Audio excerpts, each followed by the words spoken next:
So I received an email this morning from somebody in one of our Sravasti Abbey Friends education courses. And I thought I would take this opportunity to address this person's concern because I think it's something that happens to all of us in our practice. So he was saying he feels that he's just his practice is kind of lackluster. Anybody have that problem?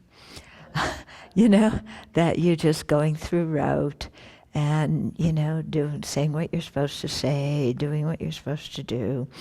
But there's not much passion in it. And so he said he thought that part of it was due to, being spread very thin. He said like a little dab of butter on a huge piece of toast. So that, because he has, he's teaching courses and he's doing his dissertation and has a relationship and he has his daily life and hobbies and everything that's going on. And so he's just spread too thin and, kind of not enough time for his practice and it's lackluster and he doesn't feel very good about that. And also thinking, well, is it really possible to attain enlightenment? That's kind of, airy-fairy out there. Is that really something that I can aspire for? So I think we all get into that state from time to time. Yeah? And, okay, so there's a few things that I think can help us with that. One is if there's a problem getting to the cushion, then I think marking in your diary every day, that you have an appointment with the Buddha at such and such a time for so long, and, you don't not show up for your appointment with the Buddha. So if that means going to bed earlier or cutting out some evening amusement or, doing something different in our schedule, then we do that because our appointment with the Buddha on the meditation cushion is something very important to us. And so I think that helps us set our priorities, and it helps us also when other people say, oh, well, let's go to the movies or let's do this and that. And you say, oh, sorry, I have a very early morning appointment. I can't do it. So I think that's one thing. And then another one is, to make sure that we're doing some Dharma study every day or Dharma reading, because if we can read a Dharma book every day, then it gives us much more to contemplate in our meditation and it gives us much more inspiration to meditate. Yeah, so picking a Dharma book, that is really practical and for, your level, and not reading a whole lot every day, but reading a little bit and really sitting and thinking about it. And it doesn't mean you have to do this for an hour or 2 hours every day, even 20 minutes or, sometime before you go to bed or when you first wake up in the morning. And then you read and you contemplate, and then that helps you give more, it enriches your meditation practice a lot. Also, what can be helpful, and these are numerous suggestions, and not all of them are going to apply to the same person, because you kind of have to see what fits you. But one thing, that I think when our practice gets a little bit dry is to do more purification and accumulation of merit. Yeah, so do more prostrations or mandala offerings or Vajrasattva, visualizing the Buddha and the light coming from the Buddha into you. Because those kind of purification, accumulation of merit practices really do work. They do purify and they do accumulate merit and they inspire us. Yeah, so doing more of those. Another thing, that I find helpful is if, this doubt is coming up, is enlightenment possible? What about this? What I find is simplify your idea of enlightenment.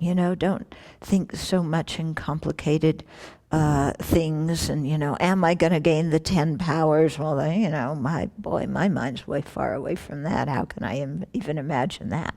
But take something, comparatively simple, simple in the sense that you can imagine it.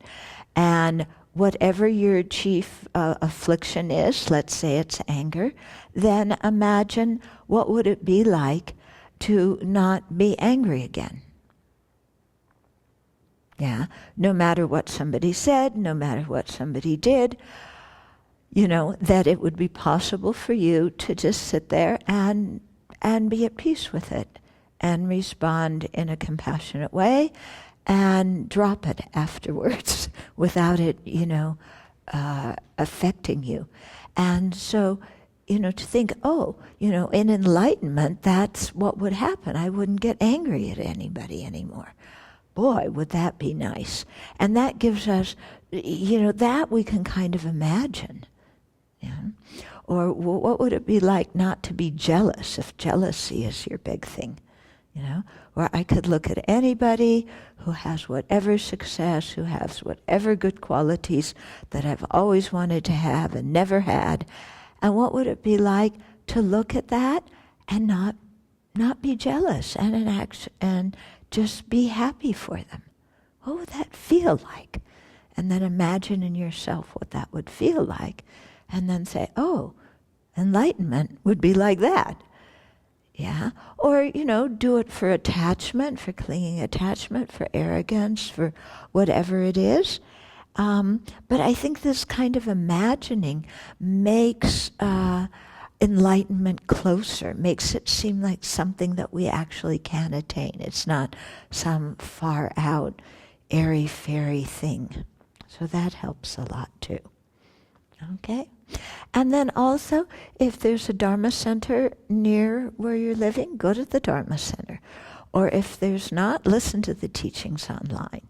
Or meet with a group of friends and meditate together. Because often being together with other practitioners is very, very helpful for our practice. Or come to the Abbey for a weekend, or come for a retreat. Again, this whole thing of being together with other people who practice, and when there's a structure and everybody's doing the same thing at the same time, then it just gets you in the habit of doing your practice morning and evening, and then it's easy to take that habit home with you and continue with it. And then also you have the remembrance of all these people you were with who were practicing, and how nice that feels to be with a community of people who really understand that part of you that has faith and respect and spiritual aspiration. So those are some suggestions. Anybody have some other ones you want to add here, what you do? This is one I've been using quite a bit lately, because I think when I get stuck in my practice, it becomes very self-focused. I'm just sort of proliferating around and around in a circle saying, poor me, it's not working, it doesn't have any juice, doesn't have any jazz, I feel disconnected to the triple gem. What I've been doing lately is I've been making offerings in my mind. I have a lot of things in this world that I love. I love this place. I love the nature. I love the stars at night. I love seeing people being kind to one another. So instead of just kind of taking that in and owning it for myself, I really try to imagine that I'm offering that, really multiplying it so many times over and offering it to the Buddhas and Bodhisattvas. And I feel very, very connected to the incarcerated in our country, and to these displaced people in the world that have absolutely nothing. I've been really trying to do it, imagining them all standing around me, and that their hands are filled and their minds are filled and the skies are filled, and we're all doing this together. And, I sort of did this in the beginning kind of like, this is kind of, I used to do this silly thing, But boy, I'll tell you, it brightens my mind, and it helps me to feel connected to the triple gem. Because there's this, the reason that I ever feel dry about my practice is that I've disconnected to the Buddha, Dharma, and Sangha. However I imagine that. And with Venerable's teachings on refuge lately, it's just really giving me some kind of